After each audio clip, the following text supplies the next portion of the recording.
তবে ওই যমুনা ঘেরাও করার জন্য জানি ওই যমুনা থেকে দেশ বিরোধী যেসব কর্মকাণ্ডের ঘোষণা করা হয় তার বিরুদ্ধে দেশপ্রেমীর জনগণকে নিয়ে এই যমুনা ঘেরাও করব।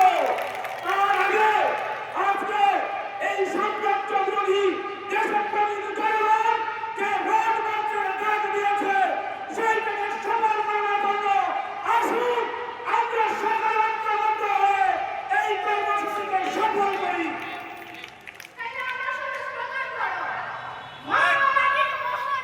বিদেশিদের দেব না,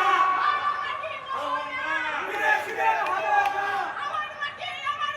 যুদ্ধ খেতে হবে না, যুদ্ধ খেতে হবে না, সংস্কার করবো না। বিগত 10 মাসে দেখেছি তোমাদের সংস্কার। তোমরা আমাদের জাতীয় পতাকা নিয়ে ছিনিমিনি খেলতে চাও। আমাদের সংবিধানের যে 4টি মূলনীতি সেইটাকে তোমরা পরিবর্তন করতে চাও। তাই তোমাকে পরিষ্কার বলতে চাই, যে দেশের দালাল হয়ে এখানে এসেছো সেই মার্কিন পাসপোর্ট দিয়ে সেই দেশে ফিরে যাও। এই দেশে কোনো দালালের স্থায়ী হবে না। আমাদের দেশ আমরাই পরিচালনা করবো। সংস্কার সংস্কার খেলা না, আর হবে না সংস্কার সংস্কার খেলা। শকুনের মতো আমাদের